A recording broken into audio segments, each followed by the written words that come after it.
सरकार लाई है विद्यार्थियों के लिए डिजिटल लाइब्रेरी। बच्चों के उज्जवल भविष्य के लिए बिहार सरकार है सदा अग्रसर और तैयार।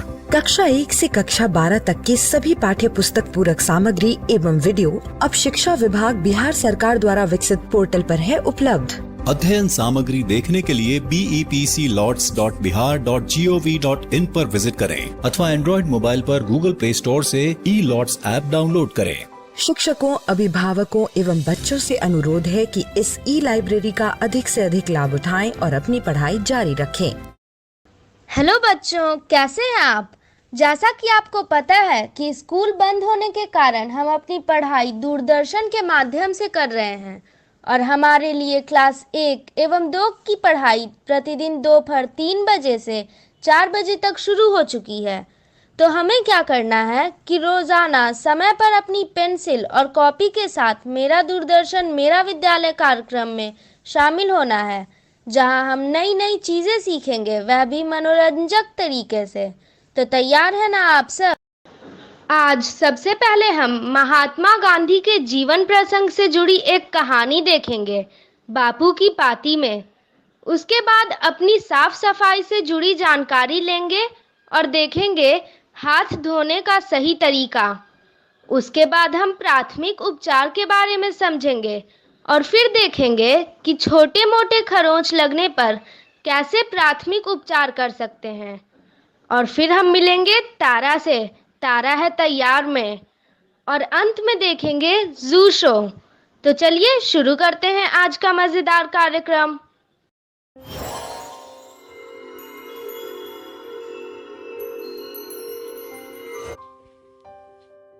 बापू की कहानी, जिसमें हम बात करेंगे महात्मा गांधी के जीवन के बारे में। पिछली बार हमने ये जाना कि बापू की शादी जल्दी हो जाने की वजह से उनकी 1 साल की पढ़ाई बिगड़ गई। बाद में उन्होंने खूब मेहनत करी, पढ़ाई में उनका मन लगने लगा, लेकिन व्यायाम करने से वो बचते थे। व्यायाम ना करने का नुकसान मोहन को उतना नहीं हुआ, पर एक दूसरी कमी की कीमत उन्होंने जीवन भर चुकाई, और वो थी बिगड़ी हुई लिखावट। उन्हें यह गलतफहमी हो गई थी कि साफ सुथरी लिखाई का शिक्षा से कोई लेना देना नहीं है। बड़े होने के बाद गांधी जी ने अपनी खराब लिखावट सुधारने की कई बार कोशिश करी, लेकिन बचपन की बिगड़ी आदत फिर ठीक नहीं हुई। उनका लिखा हुआ पढ़ना मुश्किल होता था। जब दूसरों के मोती के दानों जैसे साफ और सुंदर अक्षर दिखते, तब गांधी जी को पछतावा होता।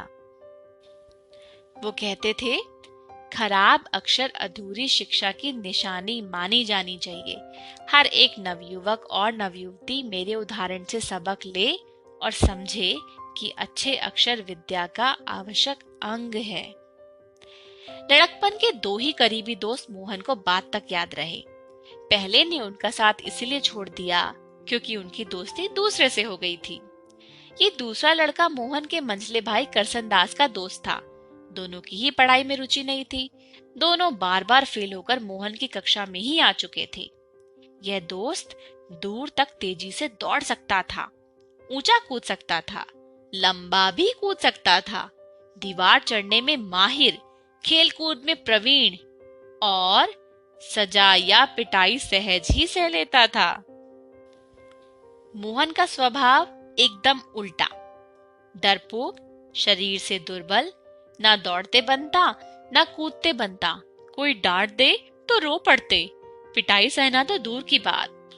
दोस्त यह सब जानता था। जो कमियां हमें अपने आप में दिखती हैं, उन्हीं गुणों को हम दूसरों में खोजते हैं। मोहन अपने दोस्त से बहुत प्रभावित थे। दोनों ने स्टूडियो में जाकर के साथ में फोटो भी खिंचवाई थी। माँ, बड़े भाई और कस्तूरबाई ने मोहन को समझाने की खूब कोशिश की। वो कहते थे कि तुम खराब संगत में पड़ गए हो, तुम्हें अपना ध्यान देना चाहिए। मोहन ने उन्हें भरोसा दिलाया। उन्हें बात जमी नहीं, पर फिर भी उन्होंने मोहन पे विश्वास किया। वो जो चाहते थे उसे करने दिया गया। पर सच तो यह था कि मोहन अपने दोस्त के सम्मोहन में थे, जो सम्मोहन कई साल तक चला। उनका दोस्त कहता, हमारे बहुत से अध्यापक छिपकर मांस खाते हैं और शराब भी पीते हैं। राजकोट के बहुत से नामी गिरामी लोग भी और हमारे विद्यालय के कई छात्र भी। इसीलिए तो हम लोग कमजोर हैं, क्योंकि हम मांस नहीं खाते।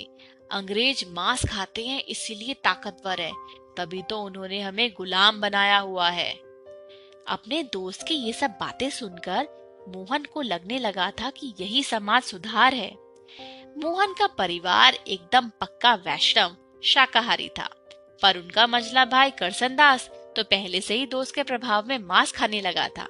उनका दोस्त कहता, मुझे देखो, मैं मांस खाता हूँ, तुम्हारा भाई भी खाता है। हम दोनों तुमसे ज्यादा बलवान हैं, हिम्मत वाले हैं, हमें किसी का डर नहीं लगता। मोहन भी अपने दोस्त के जैसे निडर और बलवान बनना चाहते थे। देश को आजाद तो करवाना ही था, समाज सुधार भी तो करना था। सो एक दिन दोनों चुपके से नदी किनारे वीराने में चले गए। दोस्त ही सारा सामान लेकर आया था और उसी ने मांस पकाया। मोहन ने पहले कभी मांस देखा तक नहीं था। उसके घर में किसी को ये बात पता नहीं थी। मांस का स्वाद मोहन को चमड़े जैसा लगा। उन्हें उल्टी आने लगी तो थोड़ा सा खा के छोड़ दिया। उस रात बहुत तकलीफ हुई। जैसे ही नींद आती, उनको सपने में दिखता कि पेट में एक बकरी मिमिया रही है। वो चौंक कर उठते, फिर अपने आप को समझाते कि मांस खाना जरूरी है। दोस्त आसानी से हार मानने वाला नहीं था। वो तरह तरह के पकवानों में मांस मिला देता ताकि मोहन को भा जाए। यह सरकारी डाक बंगले में होता, जहाँ के बावर्ची को उसने पटा रखा था। ये सब साल भर तक चला। कोई 5-6 बार मोहन ने चोरी छिपे मांस खाया। खर्चा हमेशा दोस्त ही उठाता था, क्योंकि मोहन के पास तो फूटी कौड़ी भी नहीं होती थी। जब ऐसी दावत खाकर मोहन घर लौटते, तब भूखी नहीं बचती, तो वो घर में झूठ बोलते। माँ पूछती कि खाना क्यों नहीं खा रहे, तो मोहन कहते भूख नहीं है, पेट में गड़बड़ है। पर वो सोचते कि मैं ऐसे घर में कब तक धोखा देता रहूंगा। घर में झूठ बोलना उन्हें खराब लगता, इसलिए मांस खाने का अभ्यास उन्होंने टाल दिया और फिर सदा ही शाकाहारी रहे। लेकिन इस दोस्त का साथ और समय चला। कस्तूरबाई के बारे में भी इस दोस्त ने मोहन के कान भरे। वे अपनी पत्नी पर बेवजह शक करने लगे। कस्तूरबाई के पास मोहन की बदसलूकी सहने के अलावा कोई चारा नहीं था। मोहन के लिए दोस्ती कई तरह से भाग्य का कारण बन चुकी थी। वे इससे तभी छूटे जब उन्होंने अपने दोस्त को कुछ ऐसी खराब हरकतें करते देखा जिससे उन्हें धक्का लगा। आज के लिए इतना ही। अगली बार हम देखेंगे कि क्या हुआ था जब महात्मा गांधी ने चोरी की थी।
Désolé, c'est la Covid que dia kata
first aid box.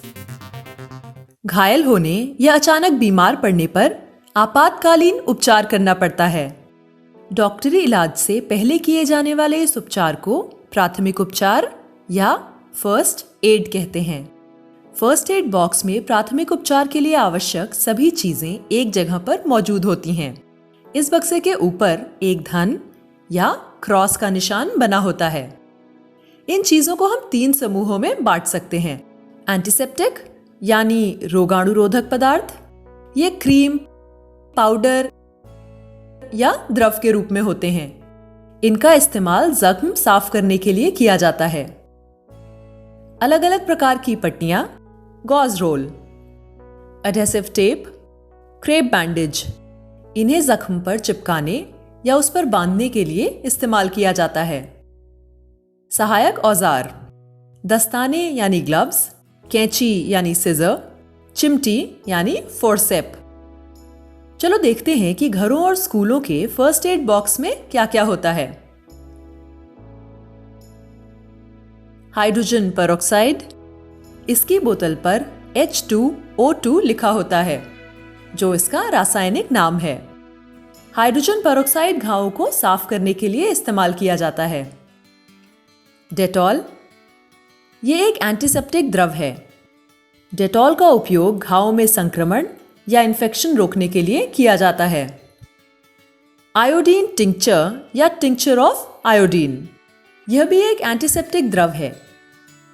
यह डेटॉल की जगह इस्तेमाल किया जाता है।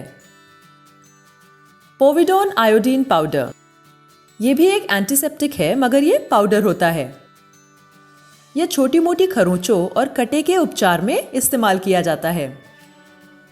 पोविडोन आयोडीन मरहम, ये एक एंटीसेप्टिक है। इसे सीधे घाव पर लगाया जाता है और फिर गॉज पीस से ढककर मरहम पट्टी कर दी जाती है।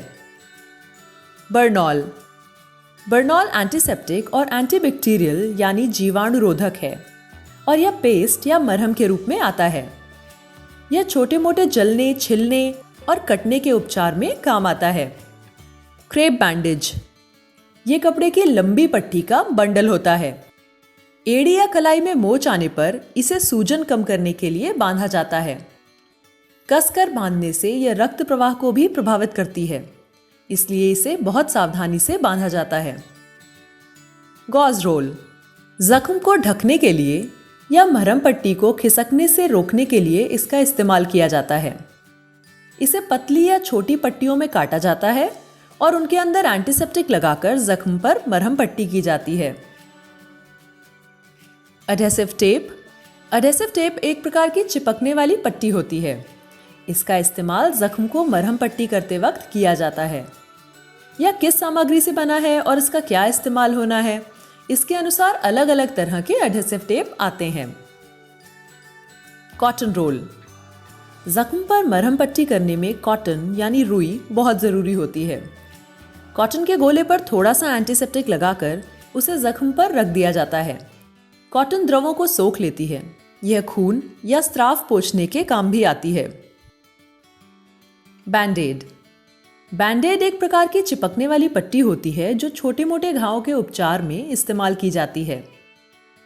इस पट्टी का मध्य भाग रोगाणुरोधक सामग्री से बना होता है। मध्य भाग के दोनों ओर की पट्टी इसे शरीर पर चिपकाने के काम आती है। कैंची, गॉज रोल एडहेसिव टेप को काटने के लिए। फोर्सेप, जख्म से चिपकी हुई लकड़ी के कण या नुकीले टुकड़े निकालने के लिए। और गेज व कॉटन को पकड़ने के लिए फोर्सेप का इस्तेमाल किया जाता है। ग्लव्स, दूसरों को फर्स्ट एड देते वक्त संक्रमण से खुद का बचाव करना बहुत जरूरी है, इसलिए ग्लव्स इस्तेमाल किए जाते हैं। चलो देखते हैं कि इन सभी को फर्स्ट एड बॉक्स में व्यवस्थित तरीके से कैसे रखते हैं। Crepe bandage, Dettol, iodine tincture, hydrogen peroxide, Burnol, povidone iodine मरहम, adhesive tape, band aid, cotton roll, gauze roll, povidone iodine powder, micropore adhesive tape, कैंची, यानी सिजर, फोर्सेप, ग्लव्स। तो अब हम अपने फर्स्ट एड बॉक्स के साथ बिल्कुल तैयार हैं। ध्यान रहे कि फर्स्ट एड बॉक्स की सभी चीजें आप इस्तेमाल करें या ना करें, एक निश्चित समय के बाद उन्हें बदलना जरूरी है। क्या आप पता कर सकते हैं कि ऐसा क्यों करना चाहिए?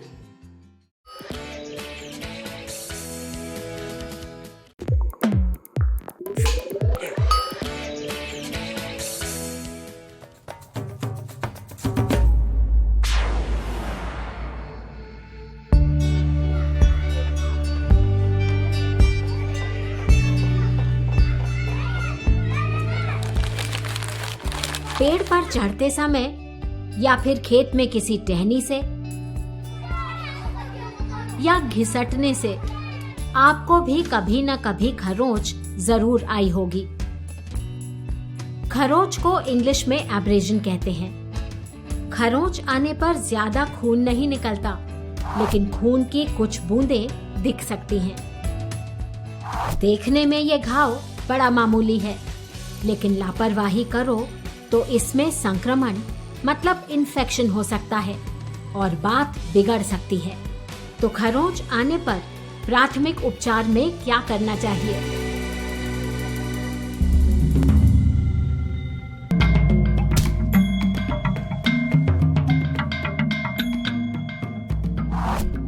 अगर भीड़ जमा है तो उसे हटाएं। जिस व्यक्ति को खरोंच आई है उसे जरा स्थिर और शांत करें। कहां-कहां खरोंच आई है इसका निरीक्षण करें। जख्म गहरा तो नहीं है, इसकी भी जांच कर लें। आगे कुछ भी करने से पहले अपने हाथ अच्छी तरह धोकर साफ करें। कई बार खरोंच में मिट्टी या तिनके चिपक जाते हैं, इसलिए खरोंच वाले भाग को भी अच्छी तरह खुले पानी से धोकर साफ करें। सूखा साफ कपड़ा लेकर हल्के हाथ से खरोंच के ऊपर का पानी सोख लें। उस पर डेटॉल या सैवलॉन लगाएं और खरोंच को खुला छोड़ दें।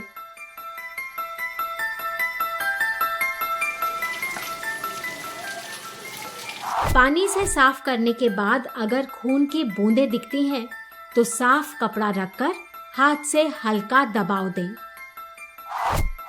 उसके बाद इसे खुला छोड़ दें। आसपास के डॉक्टर या परिवार के किसी बड़े व्यक्ति को दिखाएं और सलाह लें कि उस पर एंटीसेप्टिक क्रीम या बैंड एड लगाने की जरूरत है या नहीं।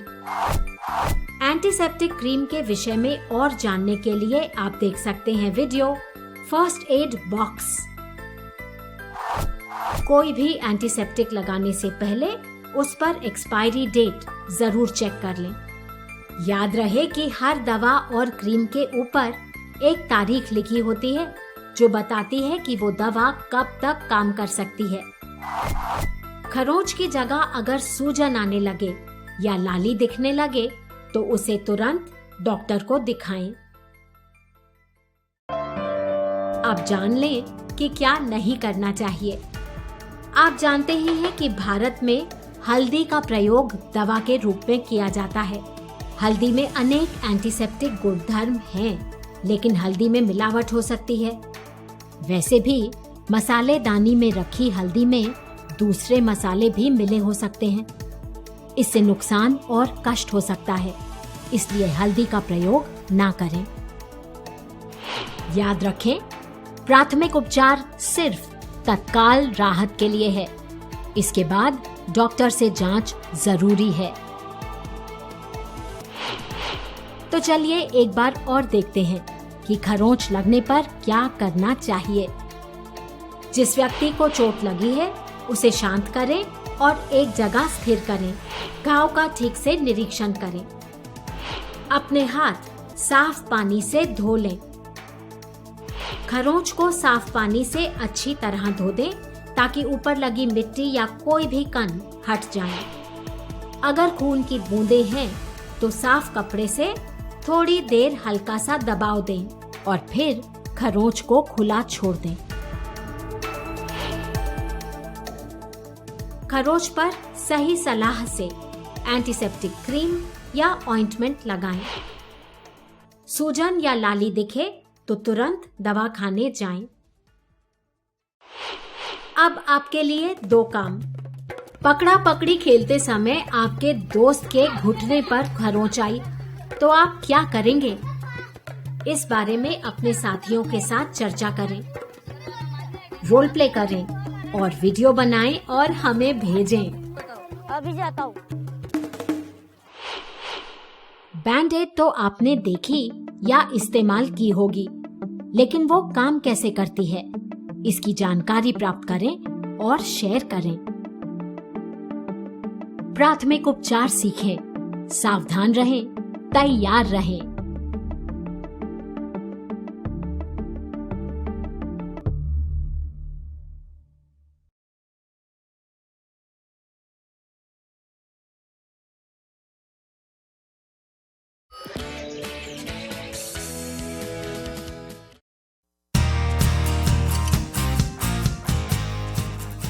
तारा, तारा, तारा। अरे तारा, तुम चादर के नीचे हो क्या? क्या हुआ तारा? तुम यहां क्यों छुपी हो? और तुम्हारा शेरू वहां पड़ा हुआ है? कोई नया खेल है क्या? अब्बा, मुझे डर लग रहा है। क्यों तारा? अब्बा, शेलू तो बाहर किसी देश से बनकर आया है। मुझे डर है कहीं उसे कोरोना तो नहीं है। हाँ? और फिर मैं टिंकू से फोन पर बात कर रही थी, अपने बेस्ट फ्रेंड से, तो उसने छींक दिया। हेलो टिंकू, मेरे प्यारे दोस्त। हेलो तारा, मेरी पक्की दोस्त। मुझे तुम्हारी बहुत याद।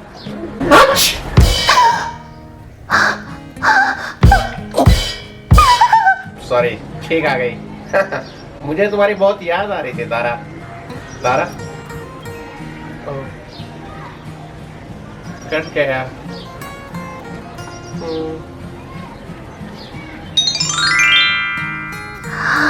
अगर कहीं टिंकू को भी कोरोना है तो अब ना मैं शेलू से खेलूंगी, ना टिंकू से फोन पर बात करूंगी।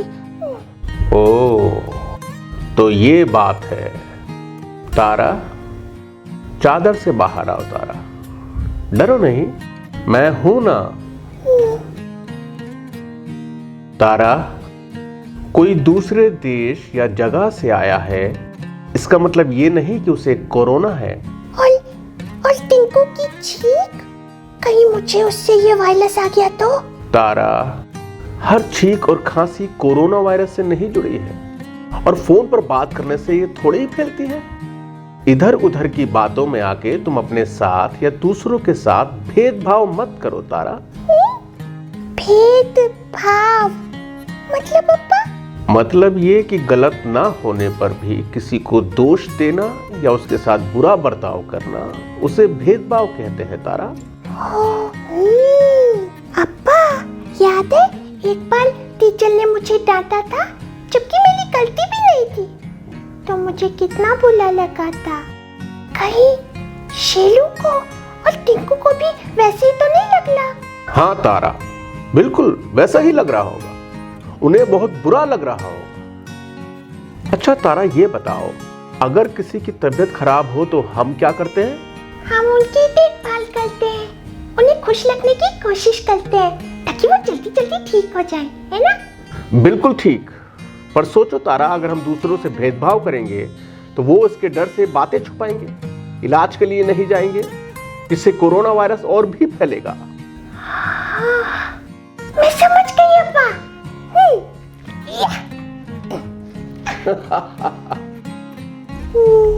Sorry Shelu.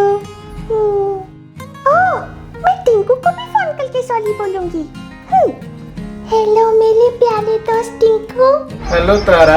I am sorry, मैंने डर के जल्दी जल्दी में फोन कट कर दिया था।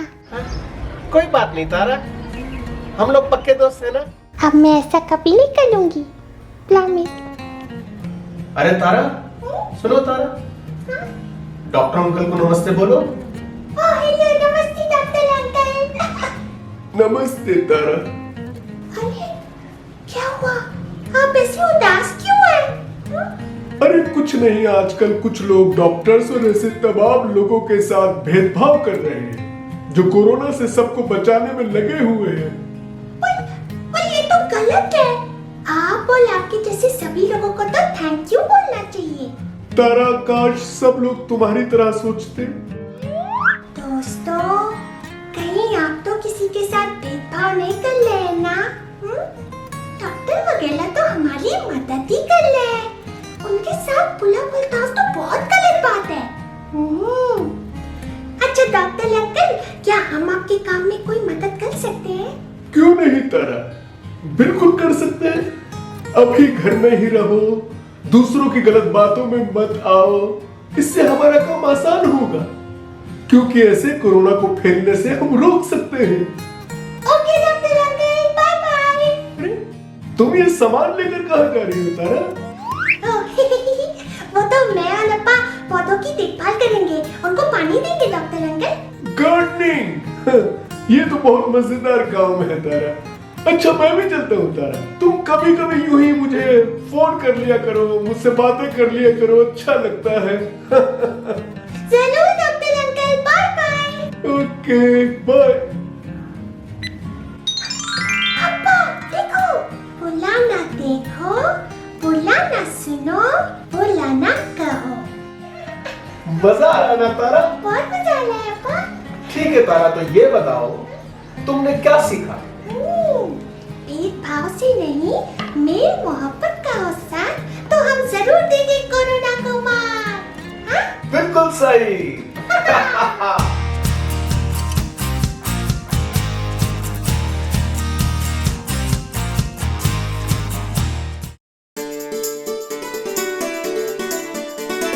डर से नहीं, तैयारी से आगे कदम बढ़ाना है। रुकी जिंदगी में चहल पहल वापस फिर से लाना है। धोकर हाथ, पहन कर मास्क, सुरक्षित जीवन चलाना है। सुरक्षित जीवन चलाना है। डर कर नहीं, तैयारी से आगे कदम बढ़ाना है।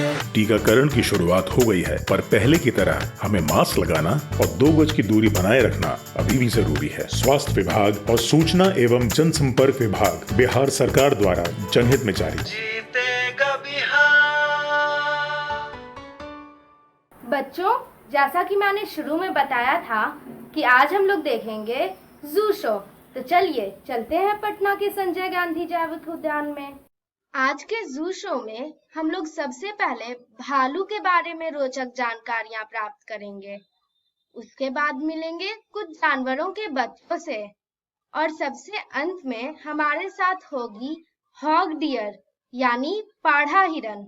तो चलिए शुरू करते हैं आज का जू शो।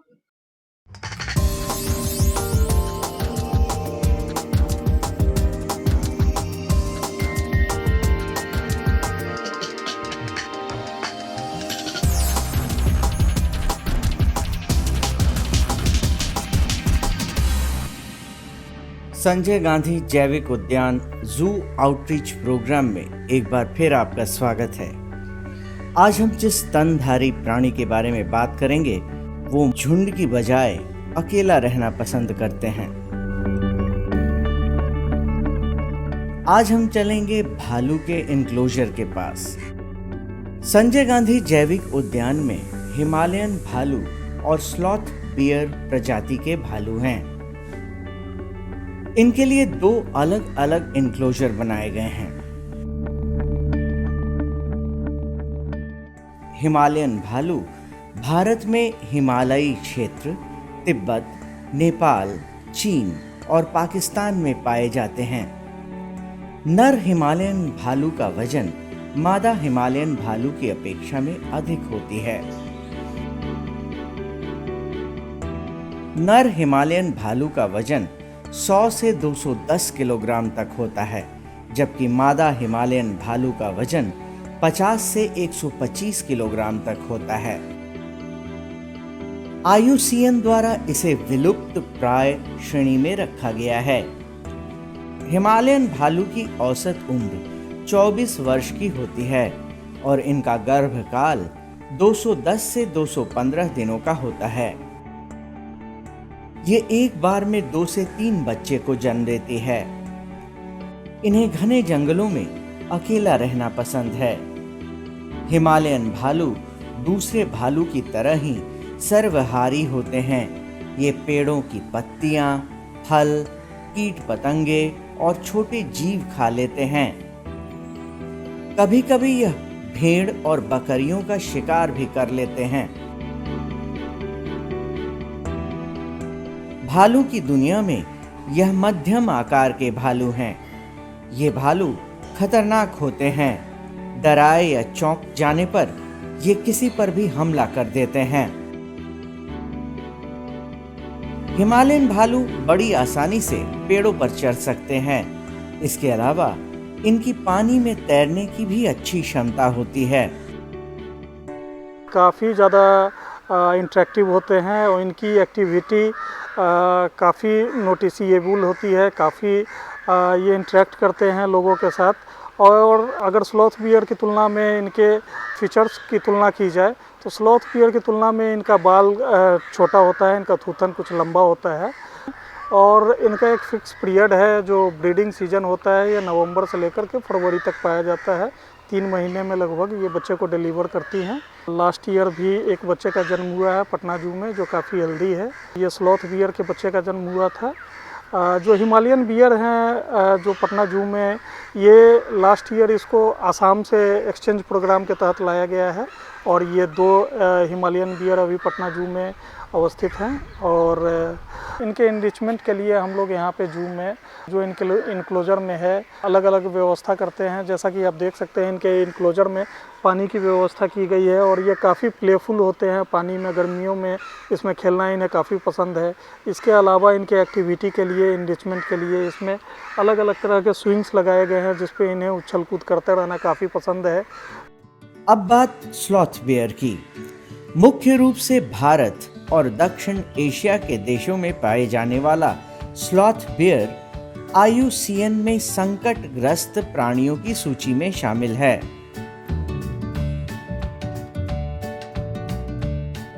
नर स्लॉथ बियर का औसत वजन 80 से 140 किलोग्राम का होता है, जबकि मादा का वजन 55 से 95 किलोग्राम का होता है और ये 150 से 170 सेंटीमीटर लंबा होते हैं। स्लॉथ बियर 3 से 4 वर्ष की उम्र में प्रजनन योग्य हो जाते हैं। इनका गर्भकाल 210 दिनों का होता है और यह एक बार में 2 से 3 बच्चे को जन्म देते हैं। इन्हें एकांत में रहना पसंद है। एक स्वस्थ स्लॉथ बियर 40 वर्षों तक जीवित रहते हैं। ये भी दूसरे भालू की तरह ही सर्वहारी होते हैं। इनका मुख्य भोजन कीट पतंगे, पक्षियों के अंडे, शहद और सड़ा हुआ मांस है। फल खाने के लिए यह पेड़ों पर काफी ऊंचाई तक चढ़ जाते हैं। संजय गांधी जैविक उद्यान में स्लॉथ बियर जो है 6 की संख्या में है, जिसमें 4 नर और 2 मादा पाए जाते हैं। संजय गांधी जैविक उद्यान में भालू केज के में काफ़ी रखरखाव में काफ़ी प्रयास किया जाता है ताकि ये हमेशा अच्छे वातावरण में रहें और एक प्राकृतिक वास इनको मिलता रहे। खास करके विशेष करके गर्मियों में ध्यान रखा जाता है कि इनकी पानी की सुविधा हो जहाँ पे ये स्नान करें और ठंडा रह सकें। भोजन इत्यादि में भी काफ़ी व्यवस्था की जाती है इनके लिए। दूध, रोटी, करीब करीब सभी तरह के मौसमी फल जो हैं इनको दिए जाते हैं और ऋतु के हिसाब से इनका भोजन में परिवर्तन भी होता रहता है। विशेष करके जाड़े में हम लोग इनको अंडा भी प्रदान किया जाता है, शहद दिया जाता है, च्यवनप्राश दिया जाता है और ये सभी तरह के कंदमूल भी खाना पसंद करते हैं।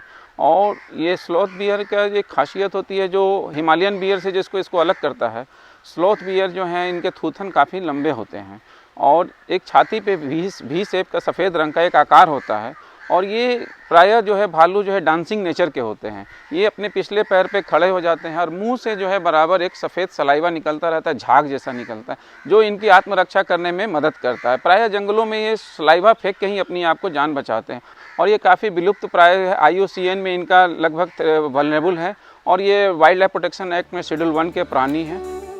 चिड़ियाघर में लोगों और बच्चों को ये भालू खूब भाते हैं। आज के लिए बस इतना ही। कल फिर मिलेंगे पटना जू शो में एक नए एनक्लोजर के पास एक नए जानवर के साथ। तब तक के लिए नमस्कार।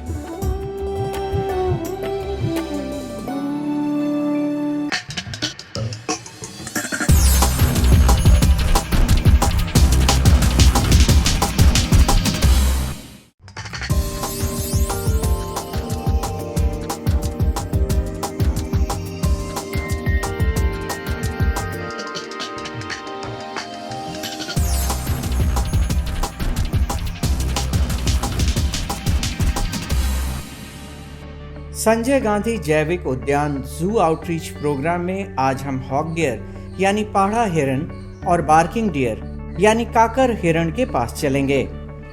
पाढ़ा, जिसे अंग्रेजी में हॉक डियर कहते हैं, ये एक छोटा सा हिरन है जिसका आवासीय क्षेत्र पाकिस्तान से लेकर उत्तरी भारत और मुख्य भूभागीय दक्षिण पूर्वी एशिया तक फैला है।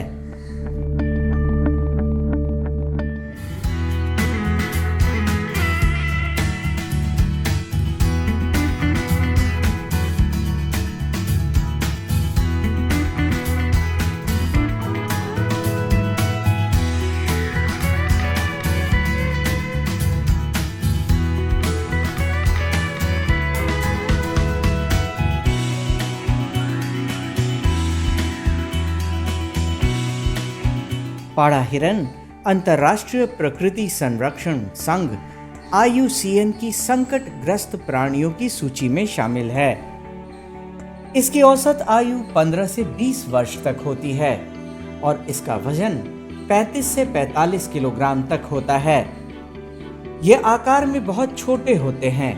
नर पाढ़ा हिरन की ऊंचाई 65 से 75 सेंटीमीटर और मादा पाढ़ा हिरन की ऊंचाई 60 से 65 सेंटीमीटर तक होती है, जबकि इनकी लंबाई 105 से 115 सेंटीमीटर तक होती है। इनका अगला पैर पिछले पैर से ज्यादा छोटा होता है। ये ज्यादातर समूह के बजाय एकांत में रहना पसंद करते हैं और इनके समूह में अधिक से अधिक 2 से 5 पाढ़ा हिरणों की संख्या होती है। हॉक डियर पूर्णतः शाकाहारी होते हैं। ये केवल वनस्पति खाते हैं। इनके आहार में घास, हरी पत्ती, फल फूल और गिरे हुए पत्ती शामिल है। इनका गर्भकाल 210 से 240 दिनों का होता है। नर पाढ़ा हिरन के ऊपर सींग होता है। जब हम इनके मॉर्फोलॉजिकल फीचर्स की बात करते हैं तो इसमें चीतल से ही मिलते जुलते जो इनके स्किन का कोट होता है वो पाया जाता है। इस पे भी स्पॉट्स होते हैं, लेकिन ये उतने प्रोमिनेंट नहीं होते हैं जितने कि चीतल में पाया जाता है। इनका हाइट भी चीतल से कम होता है। जो मेल होते हैं उनमें एंटलर्स पाया जाता है, फीमेल में नहीं होता है, जिसे ये एनुअली शेड कर देते हैं। 3 साल में जो फीमेल होती हैं वो एडल्ट हो जाती हैं और गर्भ धारण कर सकते हैं। इसके अतिरिक्त ये मेनली ये हर्बीवोर हैं और घास, कंदमूल और पत्तियाँ इत्यादि खा करके अपना जीवन यापन करते हैं। इनको शेड्यूल 3 में रखा गया है वाइल्ड लाइफ प्रोटेक्शन एक्ट में। पटना जू में इनकी संख्या लगभग 40 के आसपास है और इनके लिए काफ़ी नेचुरलिस्टिक इनक्लोजर है जिसमें बड़े बड़े वृक्षों को देखा जा सकता है। बार्किंग डियर यानी काकर हिरन अन्य हिरणों की तरह ही स्तनधारी जानवर है। यह अपनी सुंदर आंखें और बुद्धिमत्ता के लिए जाना जाता है। ये बहुत ही चंचल होता है, जिसके कारण लोग इसे बेहद पसंद करते हैं। ये संभवतः सभी प्रजातियों के हिरणों में सबसे पुराना है। इसे धरती पर 150 से 350 लाख वर्ष पूर्व देखा गया। इसके जीवाश्म फ्रांस, जर्मनी और पोलैंड में पाए गए हैं। इसका वैज्ञानिक नाम मुंटियाकस मुंचाक है। आज इसकी जीवित प्रजाति दक्षिण एशिया के मूल निवासी हैं और ये भारत से लेकर श्रीलंका, चीन, दक्षिण पूर्वी एशिया, इंडो चाइना, पूर्वी हिमालय और म्यांमार में पाए जाते हैं। नर काकर हिरण का वजन मादा काकर हिरण से थोड़ा ज्यादा होता है। नर काकर हिरण का वजन 14 से 28 किलोग्राम होता है। इसका औसतन जीवन काल 18 से 25 वर्ष का होता है। इसके बाल छोटे और मुलायम होते हैं। बालों का रंग भूरा या स्लेटी होता है और कभी-कभी उनमें सफेदी भी झलकती है। खतरे का आभास होने पर यह जो ध्वनि निकालता है वह भौंकने के समान होता है। इसीलिए इसको अंग्रेजी में बार्किंग डियर भी कहते हैं। यह अपने आकार के विपरीत काफी उग्र हो सकते हैं। बार्किंग डियर का गर्भकाल 160 से 170 दिनों का होता है और ये एक बार में 1 या 2 बच्चे को जन्म देते हैं। ये घास, हरी पत्ती, फल फूल खाना पसंद करते हैं। बार्किंग डियर जो हैं इसे हिंदी में कोटरा भी कहा जाता है। ये संपूर्ण भारत में पाए जाते हैं। इनका रंग जो होता है गहरे भूरे रंग का होता है और इनका स्वभाव होता है कि ये काफ़ी हर्ड में भी रहते हैं, कभी अकेले भी ज़्यादा पसंद करते हैं। ये सुबह और शाम में कॉल बहुत अजीब तरह का आवाज़ निकालते हैं जो और हिरणों की प्रजाति से इन्हें भिन्न करता है। एक मुख्य बात होती है बार्किंग डियर में एक नर जो होते हैं उनके अपर कैनाइन जो ऊपर वाले जो दांत होते हैं वो बाहर निकले हुए रहते हैं और मादा में ये नहीं पाया जाता है। बार्किंग डियर के जो सींग होते हैं वो काफ़ी छोटे होते हैं और बार्किंग डियर के सर पर एक भी शेप का आकार बना हुआ रहता है जो और हिरणों की प्रजाति से इसे बिल्कुल अलग करता है। संजय गांधी जैविक उद्यान में इनके रख रखाव में हम लोग इनको घास, पत्ते, अनाज इत्यादि देते हैं। ये फल भी खाते हैं। घास, पत्ते, अनाज प्रमुख रूप से इन्हें दिया जाता है। यहाँ मल्टीग्रेन्स भी मिक्सचर भी हम लोग बना करके देते हैं। गर्मियों में इनके लिए पानी की सुविधा भी की गई है ताकि ये गर्मी महसूस ना कर सके। आज की कड़ी में बस इतना ही। कल फिर मिलेंगे पटना जू शो में एक नए एनक्लोजर के पास एक नए जानवर के साथ। तब तक के लिए नमस्कार।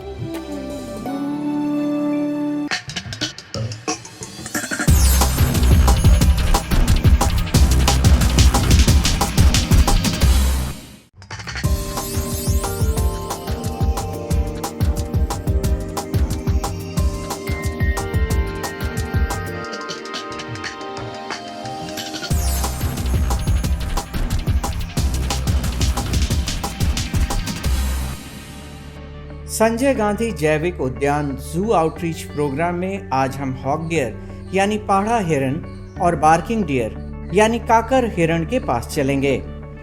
पाढ़ा, जिसे अंग्रेजी में हॉक डियर कहते हैं, ये एक छोटा सा हिरण है जिसका आवासीय क्षेत्र पाकिस्तान से लेकर उत्तरी भारत और मुख्य भूभागीय दक्षिण पूर्वी एशिया तक फैला है।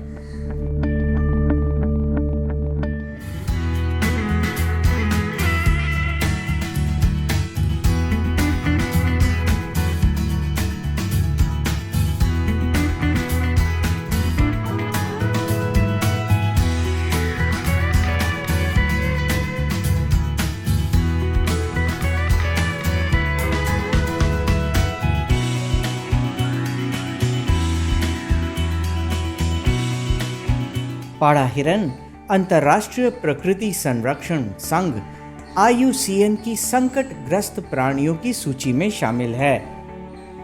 इसकी औसत आयु 15 से 20 वर्ष तक होती है और इसका वजन 35 से 45 किलोग्राम तक होता है। ये आकार में बहुत छोटे होते हैं। नर पाढ़ा हिरण की ऊंचाई 65 से 75 सेंटीमीटर और मादा पाढ़ा हिरण की ऊंचाई 60 से 65 सेंटीमीटर तक होती है, जबकि इनकी लंबाई 105 से 115 सेंटीमीटर तक होती है। इनका अगला पैर पिछले पैर से ज्यादा छोटा होता है। ये ज्यादातर समूह के बजाय एकांत में रहना पसंद करते हैं और इनके समूह में अधिक से अधिक 2 से 5 पाढ़ा हिरणों की संख्या होती है। हॉग डियर पूर्णतः शाकाहारी होते हैं। ये केवल वनस्पति खाते हैं। इनके आहार में घास, हरी पत्ती, फल फूल और गिरे हुए पत्ती शामिल है। इनका गर्भकाल 210 से 240 दिनों का होता है। नर पाढ़ा हिरन के ऊपर सींग होता है। जब हम इनके मॉर्फोलॉजिकल फीचर्स की बात करते हैं तो इसमें चीतल से ही मिलते जुलते जो इनके स्किन का कोट होता है वो पाया जाता है। इस पे भी स्पॉट्स होते हैं, लेकिन ये उतने प्रोमिनेंट नहीं होते हैं जितने कि चीतल में पाया जाता है। इनका हाइट भी चीतल से कम होता है। जो मेल होते हैं उनमें एंटलर्स पाया जाता है, फीमेल में नहीं होता है, जिसे ये एनुअली शेड कर देते हैं। 3 साल में जो फीमेल होती हैं वो एडल्ट हो जाती हैं और गर्भ धारण कर सकते हैं। इसके अतिरिक्त ये मेनली ये हर्बीवोर हैं और घास, कंदमूल और पत्तियाँ इत्यादि खा करके अपना जीवन यापन करते हैं। इनको शेड्यूल 3 में रखा गया है वाइल्ड लाइफ प्रोटेक्शन एक्ट में। पटना जू में इनकी संख्या लगभग 40 के आसपास है और इनके लिए काफ़ी नेचुरलिस्टिक इनक्लोजर है जिसमें बड़े बड़े वृक्षों को देखा जा सकता है। बार्किंग डियर यानी काकर हिरण अन्य हिरणों की तरह ही स्तनधारी जानवर है। यह अपनी सुंदर आंखें और बुद्धिमत्ता के लिए जाना जाता है। ये बहुत ही चंचल होता है, जिसके कारण लोग इसे बेहद पसंद करते हैं। ये संभवतः सभी प्रजातियों के हिरणों में सबसे पुराना है। इसे धरती पर 150 से 350 लाख वर्ष पूर्व देखा गया। इसके जीवाश्म फ्रांस, जर्मनी और पोलैंड में पाए गए हैं। इसका वैज्ञानिक नाम मुंटियाकस मुंचाक है। आज इसकी जीवित प्रजाति दक्षिण एशिया के मूल निवासी हैं और ये भारत से लेकर श्रीलंका, चीन, दक्षिण पूर्वी एशिया, इंडो चाइना, पूर्वी हिमालय और म्यांमार में पाए जाते हैं। नर काकर हिरण का वजन मादा काकर हिरण से थोड़ा ज्यादा होता है। नर काकर हिरण का वजन 14 से 28 किलोग्राम होता है। इसका औसतन जीवन काल 18 से 25 वर्ष का होता है। इसके बाल छोटे और मुलायम होते हैं। बालों का रंग भूरा या स्लेटी होता है और कभी-कभी उनमें सफेदी भी झलकती है। खतरे का आभास होने पर यह जो ध्वनि निकालता है वह भौंकने के समान होता है। इसीलिए इसको अंग्रेजी में बार्किंग डियर भी कहते हैं। यह अपने आकार के विपरीत काफी उग्र हो सकते हैं। बार्किंग डियर का गर्भकाल 160 से 170 दिनों का होता है और ये एक बार में 1 या 2 बच्चे को जन्म देते हैं। ये घास, हरी पत्ती, फल फूल खाना पसंद करते हैं। बार्किंग डियर जो हैं इसे हिंदी में कोटरा भी कहा जाता है। ये संपूर्ण भारत में पाए जाते हैं। इनका रंग जो होता है गहरे भूरे रंग का होता है और इनका स्वभाव होता है कि ये काफ़ी हर्ड में भी रहते हैं, कभी अकेले भी ज़्यादा पसंद करते हैं। ये सुबह और शाम में कॉल बहुत अजीब तरह का आवाज़ निकालते हैं जो और हिरणों की प्रजाति से इन्हें भिन्न करता है। एक मुख्य बात होती है बार्किंग डियर में नर जो होते हैं उनके अपर कैनाइन जो ऊपर वाले जो दांत होते हैं वो बाहर निकले हुए रहते हैं और मादा में ये नहीं पाया जाता है। बार्किंग डियर के जो सींग होते हैं वो काफ़ी छोटे होते हैं और बार्किंग डियर के सर पर एक भी शेप का आकार बना हुआ रहता है जो और हिरणों की प्रजाति से इसे बिल्कुल अलग करता है। संजय गांधी जैविक उद्यान में इनके रख रखाव में हम लोग इनको घास, पत्ते, अनाज इत्यादि देते हैं। ये फल भी खाते हैं। घास, पत्ते, अनाज प्रमुख रूप से इन्हें दिया जाता है। यहाँ मल्टीग्रेन्स भी मिक्सचर भी हम लोग बना करके देते हैं। गर्मियों में इनके लिए पानी की सुविधा भी की गई है ताकि ये गर्मी महसूस ना कर सकें। आज की कड़ी में बस इतना ही। कल फिर मिलेंगे पटना जू शो में एक नए एनक्लोजर के पास एक नए जानवर के साथ। तब तक के लिए नमस्कार।